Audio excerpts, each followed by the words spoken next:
Peer Kamil, writer Umera Ahmad, part 15۔ Aqif وہاں کہیں نہیں تھا۔ یقیناً وہ دروازہ پار کر کے آگے چلا گیا تھا۔ سلار چند لمحوں کے لیے وہاں رکا، پھر اس نے دہلیز کے پار قدم رکھا۔ وہ اب ایک چباڑے میں تھا۔ ایک طرف بہت سے کمروں کے دروازے تھے، دوسری طرف نیچے گلی نظر آ رہی تھی، براندے نما، لمبا چوڑا بالکل خالی تھا۔ تمام کمروں کے دروازے اسے وہاں کھڑے بند ہی لگ رہے تھے۔ عاقف کہاں گیا تھا وہ نہیں جانتا تھا۔ اس نے بہت محتاط انداز میں اپنے قدم آگے بڑھائے، یوں جیسے وہ کسی بھوت بنگلے میں آ گیا تھا۔ ابھی کوئی دروازہ کھلتا اور امامہ ہاشم اس کے سامنے آ کر کھڑی ہو جاتی۔ میرے خدا، میں اس کا سامنا یہاں کیسے کروں گا؟ اس کا دل ڈوبا۔ وہ ان بند دروازوں پر نظر ڈالتے ہوئے چلتا جا رہا تھا، جب اس برآمدے کے آخری سرے پر ایک دروازے میں سے عاقف نکلا۔ تم کہاں رہ کے ہو؟ وہ وہیں سے بلند آواز میں بولا۔ یہاں آؤ۔ سلار کے قدموں کی رفتار تیز ہو گئی۔ سلار دروازے تک پہنچنے سے پہلے چند لمحے کے لیے رک گیا۔ وہ اپنے دل کی دھڑکن کی آواز باہر تک سن رہا تھا، پھر آنکھیں بند کیے سرد ہاتھوں کی مٹھیاں بھیجتے وہ کمرے میں داخل ہو گیا۔ وہاں عاقف ایک کرسی پر بیٹھا ہوا تھا۔ جب ایک لڑکی اپنے بالوں پر برش کرتے ہوئے عاقف سے باتیں کر رہی تھی۔ یہ امامہ نہیں ہے، بے اختیار سلار کے منہ سے نکلا۔ ہاں، یہ امامہ نہیں ہے، وہ اندر ہے، آؤ۔ عاقف نے اٹھتے ہوئے ایک اور کمرے کا دروازہ کھولا۔ سلار غیر ہموار قدموں سے اس کے پیچھے گیا۔ عاقف اگلے کمرے کو بھی پار کر گیا، ایک اور دروازہ کھول کر ایک دوسرے کمرے میں داخل ہو گیا۔ ہیلو سنوبر، سلار نے دور سے عاقف کو کہتے ہوئے سنا۔ اس کا دل اچھل کر حلق میں آ گیا۔ ایک لمحے کے لیے اس کا جی چاہا وہ وہاں سے بھاگ جائے، ابھی اسی وقت سرپٹ ادھر ادھر دیکھے بغیر، اس گھر سے، اس علاقے سے، اس شہر سے، اس ملک سے دوبارہ کبھی وہاں کا رخ تک نہ کرے۔ اس نے گردن موڑ کر اپنے عقب میں موجود دروازے کو دیکھا۔ آؤ سلار، عاقف نے اسے مخاطب کیا۔ وہ اب گردن موڑے اندر کسی لڑکی سے مصروف گفتگو تھا۔ سلار نے تھوک نکلا۔ اس کا حلق کانٹوں کا جنگل بن گیا تھا۔ وہ آگے بڑھا۔ عاقف نے اپنی پشت پر اس کے قدموں کی آواز سنی تو دروازے سے ہٹ گیا۔ سلار دروازے میں تھا، وہ کمرے کے وسط میں کھڑی تھی۔ یہ ہے سنوبر، عاقف نے تعارف کروایا۔ سلار اس سے نظریں نہیں ہٹا سکا، وہ بھی اس پر نظریں جمائے ہوئی تھی۔ امامہ، وہ بے حس و حرکت اسے دیکھتے ہوئے بڑبڑایا۔ ہاں امامہ، عاقف نے تصدیق کی۔ سلار گھٹنوں کے بل زمین پر گر پڑا۔ عاقف گھبرا گیا۔ کیا ہوا؟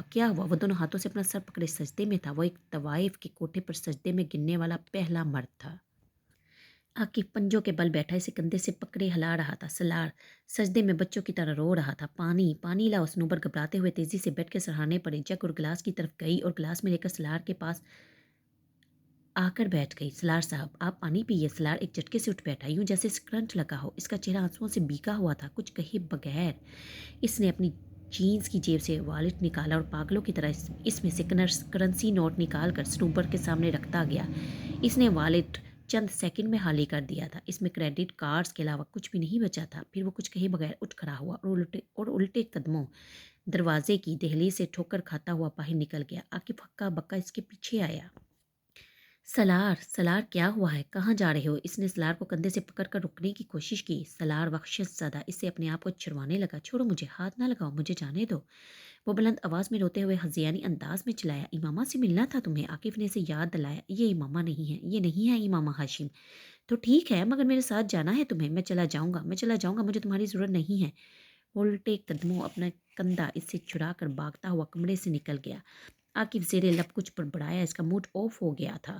مڑ کر وہ سنوبر کے کمرے میں گھس گیا، جو اب بھی حیرانی سے نوٹوں کے ڈھیر کو دیکھ رہی تھی۔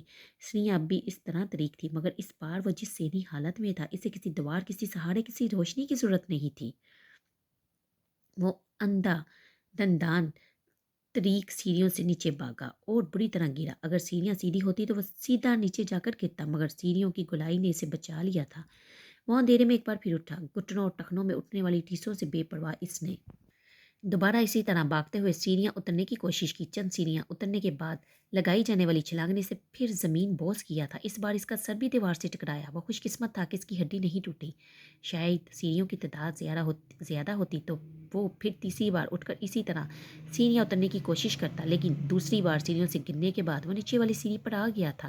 سامنے گلی میں روشنی نظر آ رہی تھی۔ وہ سیڑھیوں سے نکل کر آیا، مگر آگے نہیں جا سکا۔ چند قدم آگے چل کر اس گھر کے باہر تھڑے پر بیٹھ گیا۔ اسے متلی محسوس ہو رہی تھی۔ سر کو تھامتے ہوئے بے اختیاری سے ابکائی آئی۔ وہ تھڑے پر بیٹھے بیٹھے جھک گیا۔ وہ ابکائیاں کرتے ہوئے اسی طرح رو رہا تھا۔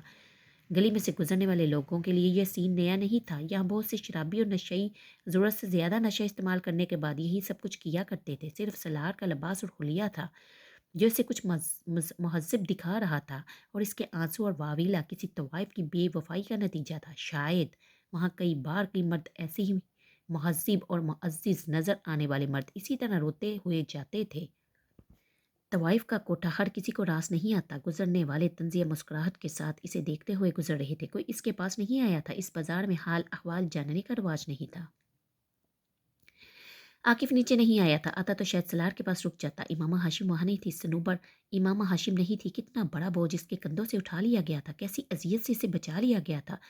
تکلیف دے کر اسے آگاہی نہیں دی گئی، صرف تکلیف کا احساس دے کر اسے آگاہی سے شناسا کر دیا گیا تھا۔ اسے وہاں نہ دیکھ کر وہ اس حالت میں جا پہنچا تھا۔ وہ اسے وہاں دیکھ لیتا تو اس پر کیا گزرتی۔ اسے اللہ سے خوف آ رہا تھا۔ وہ بے پناہ ہو، وہ کس قدر طاقتور تھا، کیا نہیں کر سکتا تھا۔ وہ کس قدر مہربان تھا، کیا نہیں کرتا تھا۔ انسان کو انسان رکھنا اسے آتا تھا، کبھی غضب سے کبھی احسان سے۔ وہ اسے اس کے دائرے میں ہی رکھتا تھا۔ سبحان اللہ۔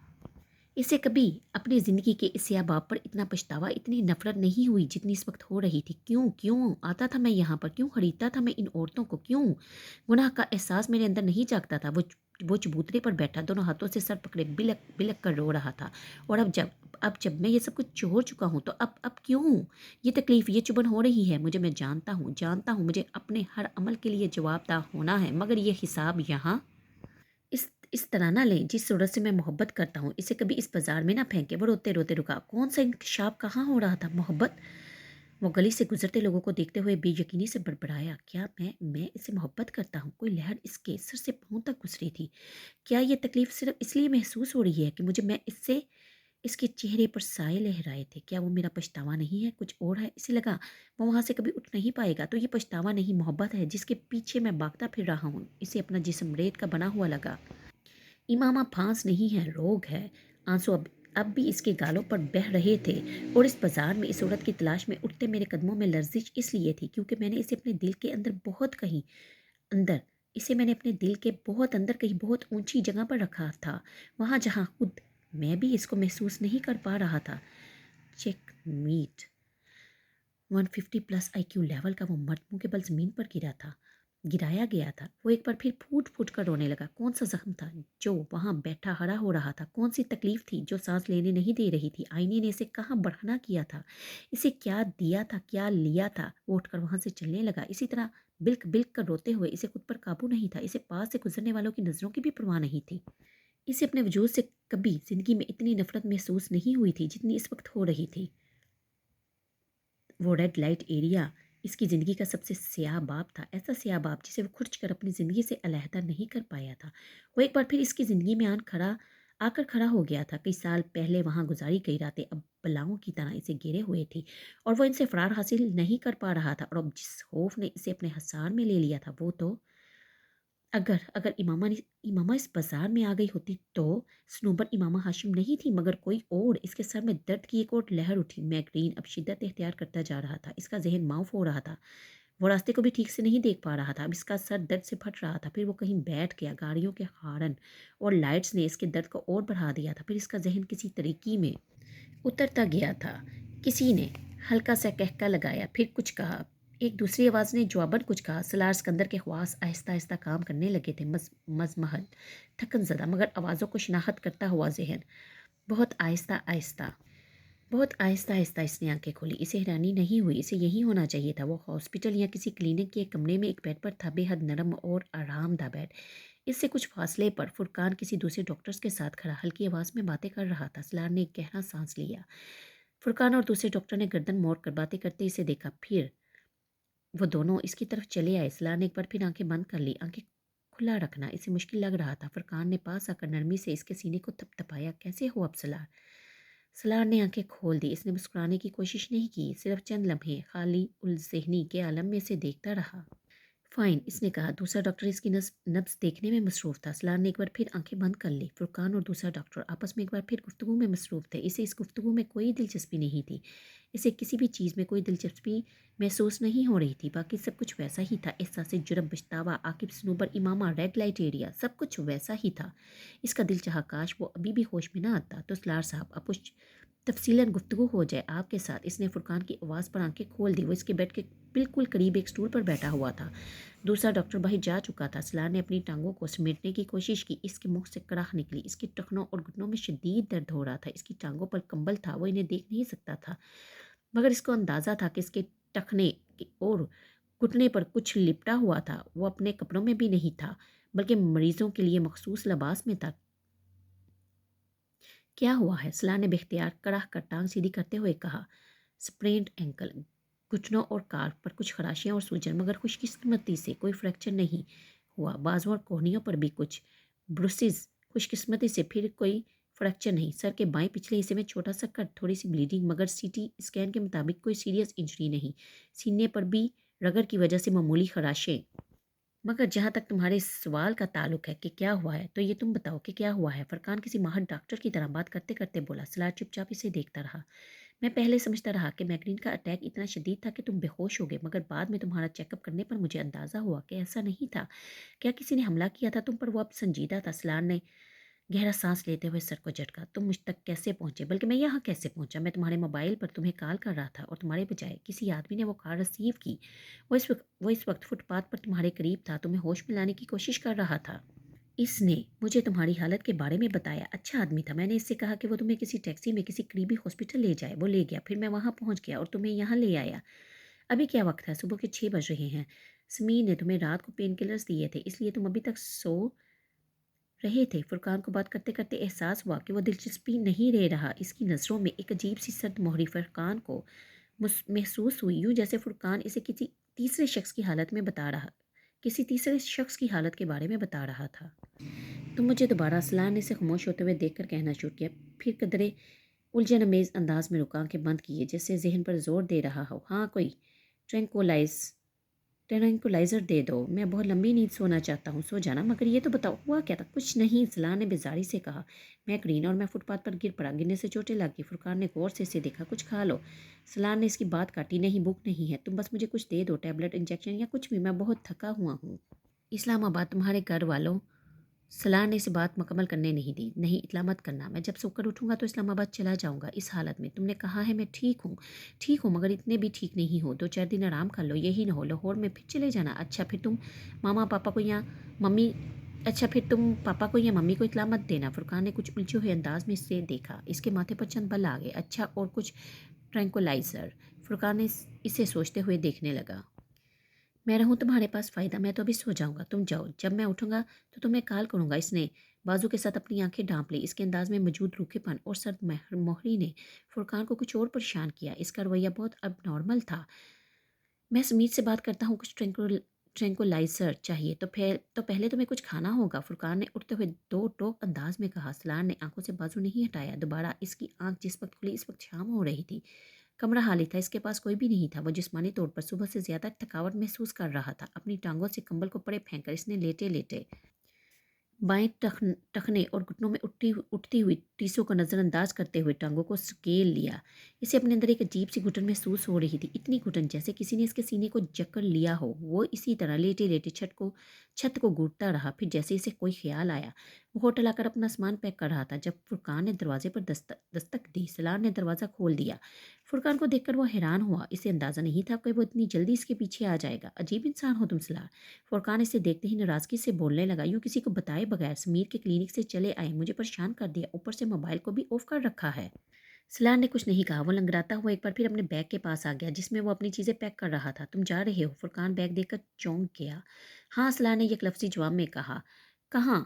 سلار نے بیگ کی زپ بند کر دی اور بیٹھ گیا۔ اسلام آباد۔ فرقان اس کے سامنے صوفے پر آ کر بیٹھ گیا۔ نہیں، سلار نے پھر اسے دیکھتے ہوئے کہا۔ پھر کراچی جا رہا ہوں۔ کس لیے؟ فرقان نے حیرانگی سے کہا۔ فلائٹ ہے میری پیرس کی۔ ہاں، 4 دن بعد ہے تمہاری فلائٹ، ابھی جا کر کیا کرو گے؟ فرقان اسے دیکھنے لگا۔ سمیر کا اندازہ ٹھیک تھا، اس کے چہرے کے تاثرات بے حد عجیب تھے۔ کام ہے مجھے وہاں۔ کیا کام ہے؟